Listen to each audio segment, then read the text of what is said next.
Well, welcome to the Film School for Marketers podcast. My name is Mariah. You know Zach, and we have an extra special guest today, Jacob Fernandez, who is a video coach over at Vidyard. Jacob, we are so stoked to have you with us today. Thank you for having me. Yeah. So I'm trying to think actually today how long I've known you, Jacob. So when I first started doing video, Jacob, I clearly remember you were like the first person that I talked to Right. and got tips from on what to do. And I don't know where I would be without those tips that you gave me. But Jacob is a expert in the space when it comes to video for sales, one-to-one video, you name it. And so tell us a little bit for people who, we talk about Vidyard a lot, but who aren't familiar with it as a tool and how overall, people use it. Can you maybe give a little? Yeah, so Vidyard's kind of split into two avenues, marketing and sales. Typically, the tool that we're talking around one-to-one video prospecting is our tool called Go Video. It's a Chrome extension, lives in Outlook, Gmail, and various other systems. But to make it very simple, it's click, record, and share. Whether it's your screen or a selfie-style video, you'll be able to send it via email, LinkedIn, and actually understand how long someone's engaging with your video content. So it's a very powerful tool, not only for sales, but various methods too, like internal communication and whatnot. But we can dive into that a little later. But it's a Chrome extension tool you can download for free. Vidyard.com/GoVideo. I would love to start by, I want to talk about maybe some areas that you see most effective with video and sales, but I know one that Zach and I get a ton of questions on is prospecting. It's something that your team does. I know it's something you teach clients on. So I'd love to dive into maybe some tips and things that you guys have seen has been really effective with prospecting with video. Yeah, video prospecting, I think, is very powerful, obviously from a cold perspective too.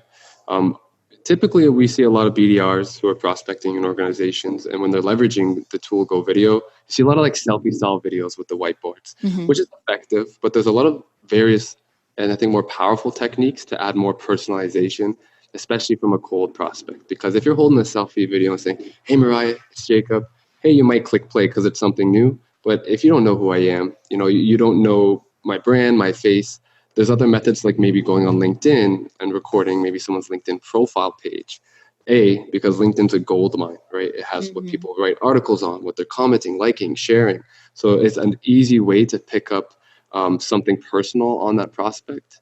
Because when you're recording something on LinkedIn for someone, just like if someone's giving you an invitation to connect, if they start pitching to you right away, you're like, oh my gosh, here we go, another salesperson, right? So what you'd want to do when you're recording with with Go Video on a LinkedIn page is kind of make the video as if you stumbled across their account, right? Hey, Mariah, I couldn't help but notice that 10 tips for video prospecting article you wrote. I thought that was great.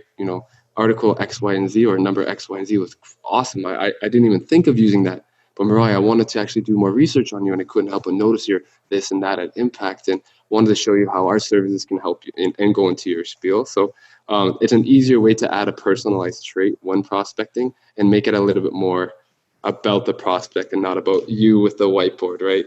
Putting yourself on camera. So Jacob, for a lot of our audience, you mentioned BDR or business development representative or sometimes SDR. Yeah. For a lot of small to medium-sized businesses, it's actually fairly uncommon to see somebody who's in that role. And instead it's up to the sales reps themselves to do all of that prospecting. How often do you see that working really well? And do you feel like there's any difference between the way that just the average sales rep should approach this versus someone who's in a business development specific role? Good question. So I think that people with the responsibilities of A to Z, sales cycles, from bringing in the prospect and closing the revenue, I even think it'd be even a better impact because they control the whole conversation throughout when they watch the video to the discovery call to the opportunity to the closed contract. I think that if you're handling it right off the get-go, video is a great way to add a face behind the whole experience of that prospect. And then there's different ways now too, like video isn't just for prospecting because it's a great way to kind of humanize your approach when communicating to someone new. Because personally, I think video is the next best thing in being there in person. Obviously, if you have inbound prospects and you're going out cold, it'd be perfect to shake hands and have a face-to-face communication. But unfortunately, we're all internet, right? So video from a prospecting is great. Same with LinkedIn or even inbound leads. Selfie style videos will work perfect, right? Because they know who you are. They know the brand. So you're kind of putting a face behind the organization. But then, to answer that question simply, I think you're more beneficial if you're responsible from A to Z close, as you can control that whole experience by putting yourself out there on camera. Before we even hop off of prospecting, if we do, there's a question that I get a lot from people, and that is that they want to know the most effective way to get the greatest number of videos out. Like if you are a BDR or an SDR, the likelihood that you have a really long list of people you have to reach out to can be daunting. It's like, how do I have time to get through this list, and what's the most effective way to do it? What tips would you have around that? Right. Yeah. So my responsibilities right now actually at Vidyard is taking in all product qualified leads. So people who are leveraging our tool for free. And sometimes it can be like hundreds and hundreds a week. So 1-to-1 videos for each person will take up the whole day sometimes. There's two methods. One, making a generalized video using things like, hey there, or couldn't help but notice that you are doing, to really generalize the video. I always use like a selfie style video saying like, hey, I'm your coach. So I'll send that to everyone else, but I'll make the talk track really generic. And when you're watching, it's like, oh, it's meant for me, but you may or may not be able to tell that it's not personalized for the individual. And then another service, I don't want to feature pitch about Vidyard because it's just going to be on video in general, but there's things that technology that we can provide is like, you have one pre-recorded video, but in the element of the video on the whiteboard, you can actually change the text for each individual you're sending it to. So it'll just take a couple seconds to type in the name for someone, and then that video is personalized to that prospect. And we can give people an example of that actually in our show notes. It's pretty, perfect. It's pretty wild. It's really cool. Yeah, it's cool. I feel like the last couple episodes we've done, we've had this discussion about this more generalized video and this like one-to-many kind of video. And it's interesting because I don't think people talk about that a lot. And one of the barriers of entry that people have to doing this is that very thing. And I think people fail to understand like the effectiveness you can have with just your choice of words, and that people feel personalized.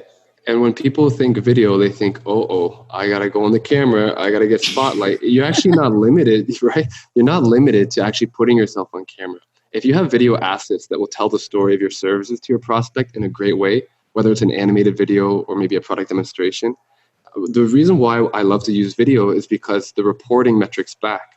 When you send a white paper, when you send a PDF, maybe HubSpot or other services will tell you, hey, someone opened the email. You're like, oh yeah, they're watching my stuff, but they could have just opened it and deleted the content. But if you send a video, it'll report back to you saying, Jacob watched 10% of the video, watch 100% of the video. So you have very good insights to see, are people even engaging with your content? I didn't even think about that piece. And that's like huge video ROI. Coach. Like people can have email opens, like vanity metrics, but when it comes to something like that, like you truly know is someone consuming this or not.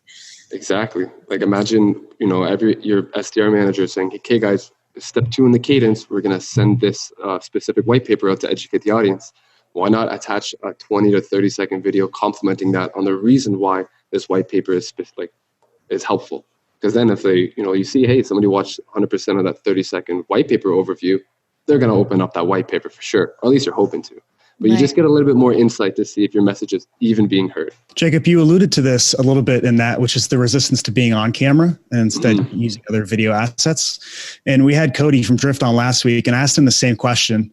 In your opinion, what has been the biggest barrier to getting sales teams specifically to adopt one-to-one video technology and start to utilize it in their, day-to-day conversations? Right. Without results driven, because that's usually changes the path on people to use it or not. If it works, they're going to adopt it because it's going to correlate to more revenue in the company's pocket and to theirs. But aside from showing metrics and how effective it is, the big difference, I think, is doing something new and putting yourself on camera.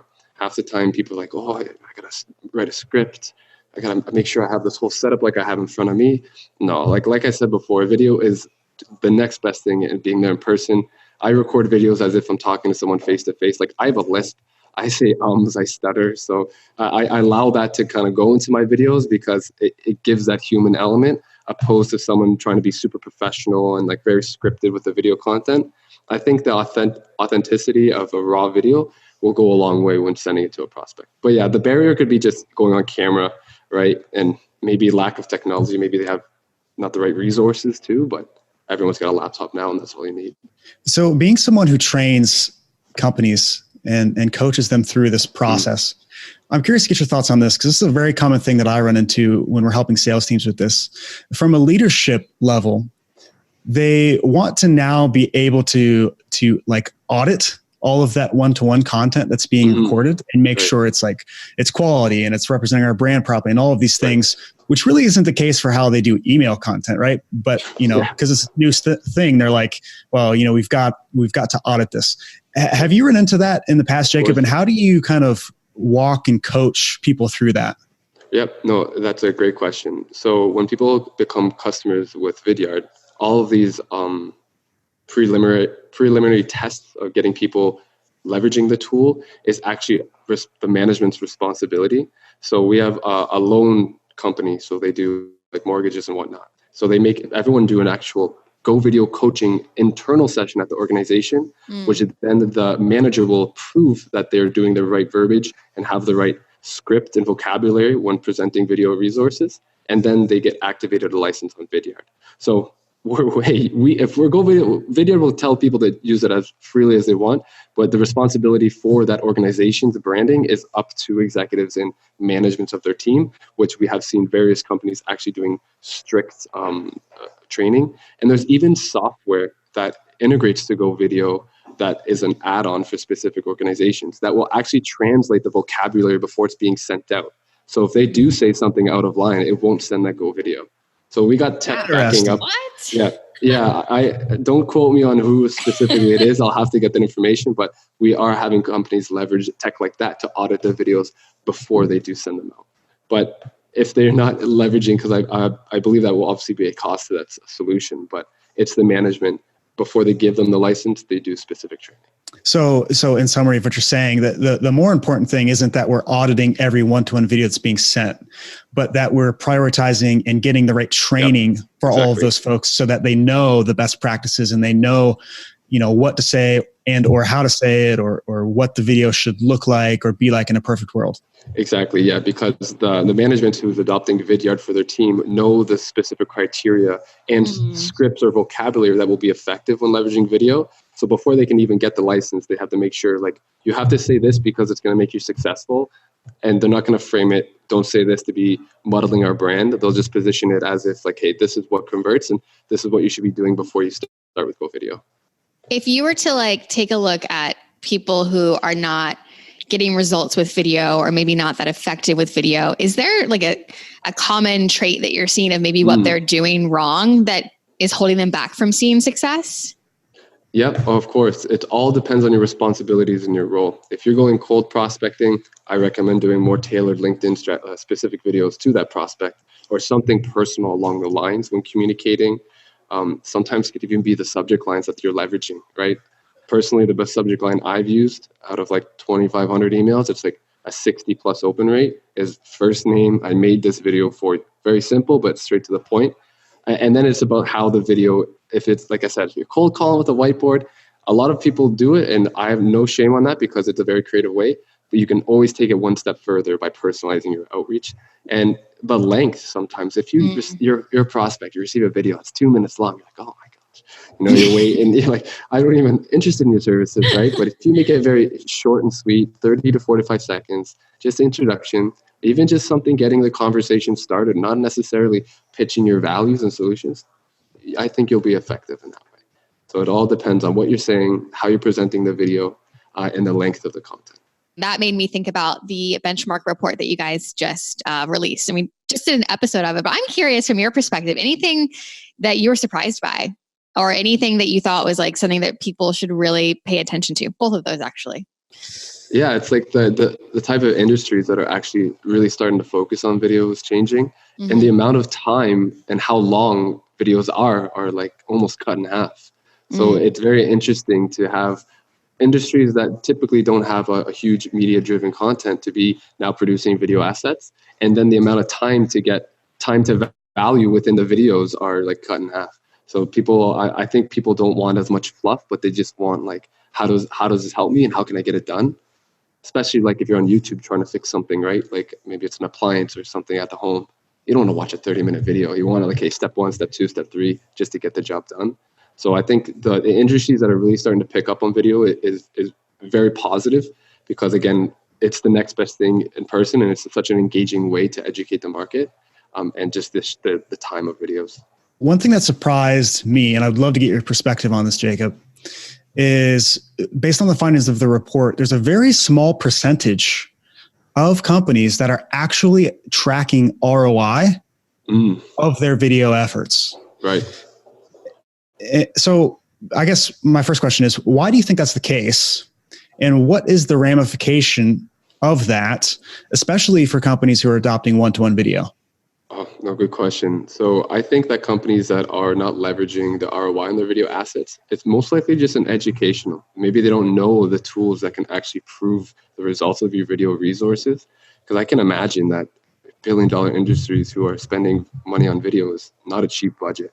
So just to put content out there, maybe for virality or just getting specific views or educating the market, if you're not putting a name to a view, you're losing potential inbound leads to actually, follow up with and start a conversation with, because we do integrate with all these marketing automation platforms that will do the work for you. So I'm not sure on why. I'm personally thinking that it's just an educational standpoint. They just don't know video marketing platforms exist, or they don't know the value that a hosting solution like Vidyard can provide to not only internally, but external content as well. And yeah, I couldn't imagine spending $10,000 on a video and then not understanding, like, did it work, right? Even if like you get 100,000 views on a video on YouTube, big viral, right? And let's say a video automation or video marketing platform can generate 10% of those views to identified viewers. That's 10,000 leads that you're missing out on. So yeah, I have no clue. I think it's just people don't know that solutions like Vidyard can provide that kind of insight on their content. It's almost as if perhaps they don't anticipate that there will be anything to track, right? Or a way to track the stuff back. So, you invest in a trade show, you'll know when these leads come in. Well, where did you hear about us? So we heard about you at X trade show. Okay, so now we can track ROI back to this investment in this booth that we had at this trade show. But perhaps people either don't anticipate there being a large return or don't know that it's actually even possible to do it in an effective way. No, great thing, because now like that was probably the big issue with trade shows, right? Big conference, thousands of people coming by your booth.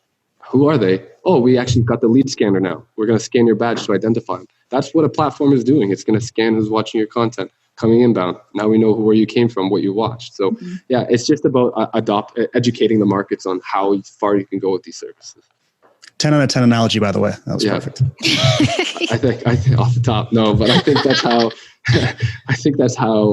it's going to change. It's just because like, if you start educating the marketing teams of these companies and saying, hey, like you guys have a total of like, some companies have like 2 million total views on their YouTube channels. And maybe just think like YouTube's enough. We have basic insights. We know what the demographics watching, where they're watching it. But if you're telling them, I can tell you who's specifically watching, that might kind of get happy ears on, and then they'll start evaluating their solutions. Because yeah, maybe it's just people think that, YouTube is good, Vimeo is good, it's just out there, people will find it. Sure, but when you're leveraging a YouTube solution, keep in mind it's the second largest search engine in the world.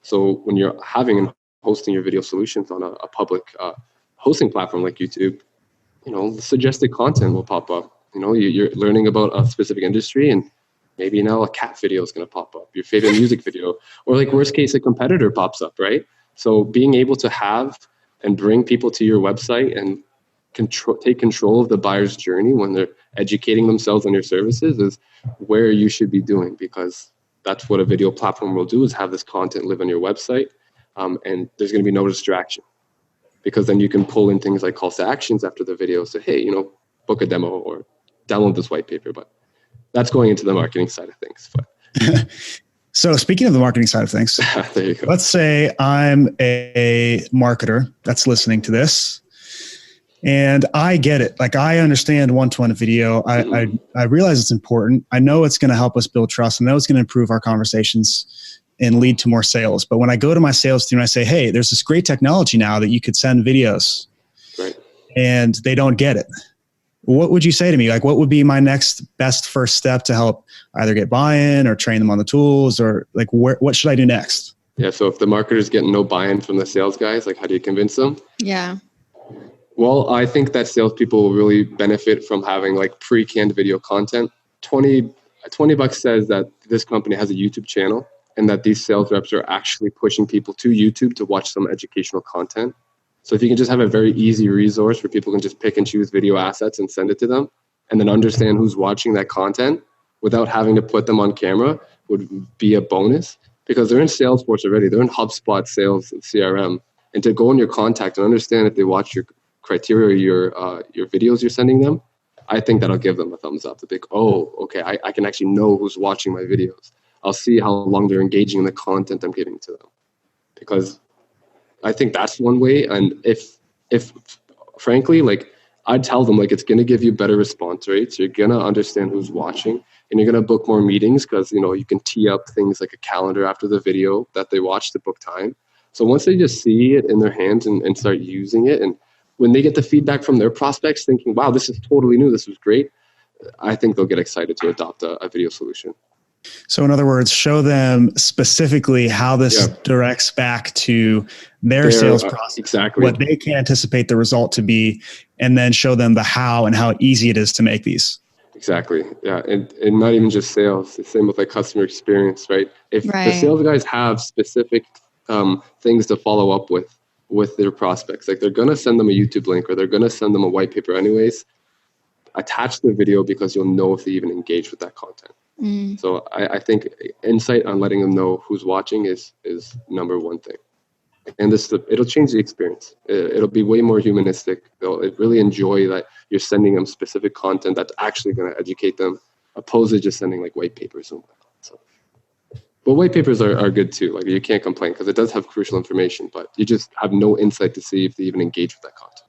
So I've had this conversation with Zach, like offline a little bit. I think because like we're in the world of one-to-one video, we think that like, oh, like all of these people are using it and like more and more people are adopting it. So is the whiteboard and sharing my screen on LinkedIn, like are all of these things in like the year or so to come going to be used by a ton of people, and we need to like step it up and do something new and crazy? So like, what are your thoughts on the future of one-to-one video and like maybe ways to kind of get ahead of stuff like that? And where do you get that inspiration to be outside of the box?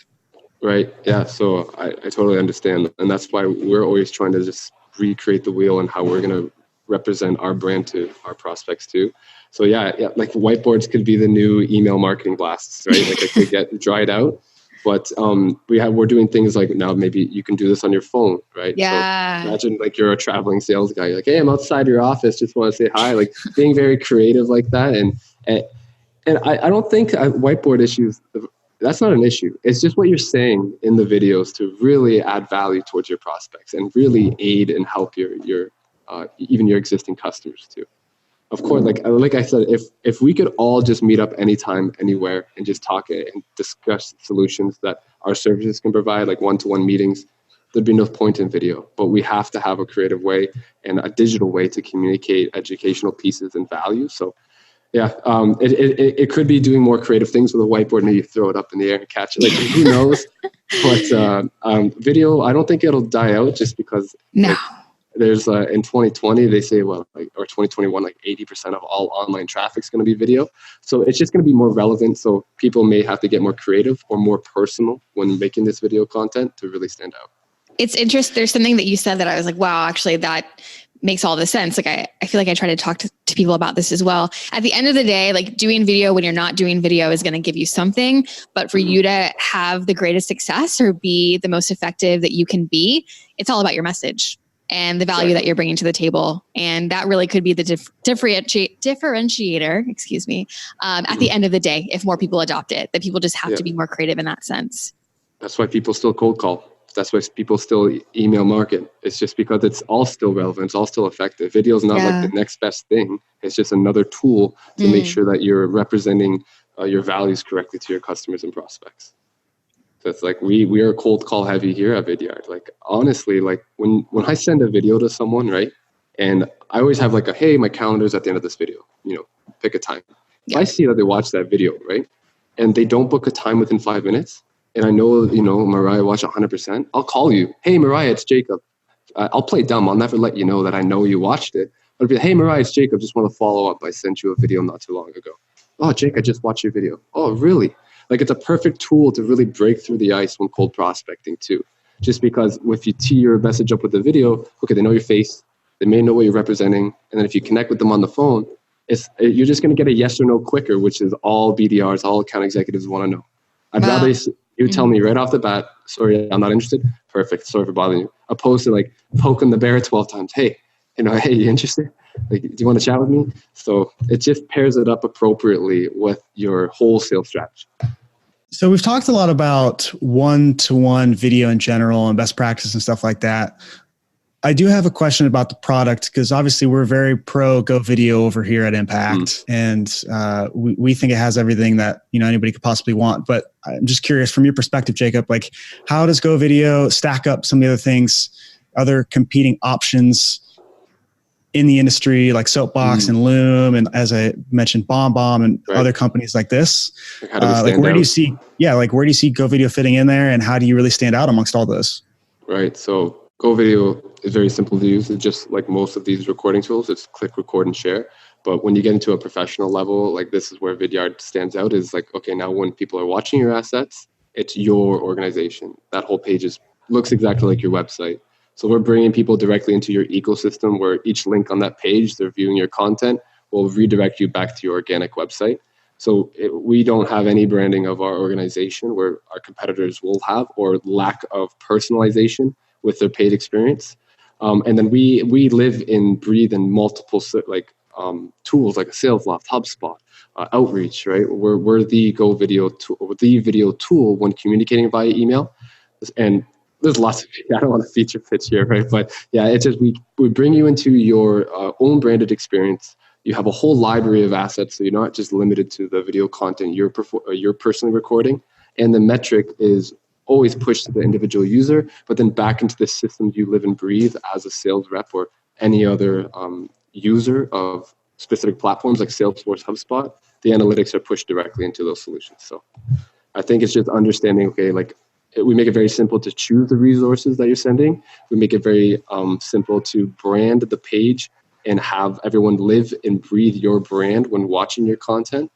And then we just make it very simple to send and distribute and track the content as well. And you get a personal video coach, free or paid. I'm always here to help. So nice. I don't think a lot of our competitions are doing that. And Vidyard's customer experience is probably the best I've ever seen at any organization that I've worked at. We literally hold your hand until you're ready, good to go and swim on your own, right? So I think our customer service team and launch process is top notch. Yeah, and that's not just sales speak. That's actually backed up. If you look at review sites on like G2 Crowd and Trust Radius and things like that, people rave about the customer experience they have with Vidyard. Yeah, we have a saying called "winning with experience," and that's only from our customers. If our customers are good, working the tool right, and it's winning results that they've expected, that's only going to benefit us. And we are a customer-centric. Customer empathy is actually one of our things. Like, we are all here for you to succeed. And we have all the resources put in place, whether it's you want to learn how to kill it with a free tool, you're going to talk to me. When you're a customer, you actually have a whole team backing you up to make sure that you're getting the results you need. So, all right. Well, Jacob, as we bring this episode home, we've got a new tradition here at the Film School for Marketers podcast. I feel like I'm on Hot Ones. Actually, I draw a lot of inspiration from Sean over at Hot Ones. Yeah. So we're going to play a quick game. This game is called Just a Minute. And I'm going to give you a thing or a phrase, and you have to talk about this thing for 60 seconds as if you know it. Okay. You can tell a story about it. You can try and sell something to me. You can do whatever you want. There's no rules. You just have to talk about it for a minute. Okay. So I'm going to put 60 seconds on the clock. And today I'm going to give you a phrase that is relevant to video. And you can go wherever you want with it. And your phrase is, oops, I forgot my SD cards. All right, starting now. So what I should probably be doing is leveraging my phone, as it's one of the best video recording devices on a mobile application. Forgetting your SD card is not a problem, just because when you record with your phone, you can always push it to a cloud solution and you can pick up that content and edit later. But if you do forget your SD card, you can go to various places in Kitchener, Ontario, like Best Buy. You can go to Henry's, and you can even go to Staples to pick up cheap services. But forgetting your SD card is not that big of an issue. You just might have to go back home and get it, especially if you're not on a time-restricted video project. But if you are, no worries. If you're on a time-restricted video project, you should most likely leverage, or if you're a professional videographer, use your backup DSLR camera. And if you're not, well, you might have to rely on your neighbor or knock on some doors to actually get a specific video camera. But forgetting your SD card, it is a pain in the butt, especially when you go on vacation with friends. I've forgot an SD card too, and you have to leave your nice camera in the apartment when you're in New York City. And you're gonna have to relate to your phone to take not the best pictures, especially if you have an Instagram that you're trying to publish with your local lens photography. Not a plug there. So all right, I'll stop you there. You've got 1 minute and 15 seconds. Very well done, Jacob. That was a minute and 15 seconds. Wow. 1 minute and 15 seconds. Oh, gee. That was great. Hey, we put you on the spot and you just rambled off the top. It was perfect. To be honest with you, I thought you were going to say, hey, no SD card, no problem. Hop on, go video. Yeah. Why? Who brings their laptop outside? Oh, I guess, yeah. You can use your mobile application for Go Video if that'll help. That's what I thought you meant, though, when you were talking about your phone. I was like, oh, he means the app. Oh, yeah, I did. I'm Vidyard. I meant the app. All right. No, hindsight's 20/20. Yeah, exactly. Well, Jacob, we really appreciate you coming on the episode today. We're a big fan of yours, a big fan of Vidyard. If the folks want to get connected with you and see what you're up to, where can they go? LinkedIn, Jacob Fernandez. I think it's Jacob Fernandez 93 if it's like the direct link, or jacob.fernandez@vidyard.com, or download Go Video and I'll most likely reach out to you with the video. That's probably the way. Yeah, get some coaching from Jacob. Like he said, if you want to kill it with a free product, Jacob is your man. So we're going to drop all that stuff in the show notes. Once again, Jacob, thank you so much for coming on the show today. Hey, thank you for having me. This is really fun. Yeah, this is awesome. I'm happy to do it again. Part 2. Yeah, there's so much to uncover. Yeah, man, come back for part 2.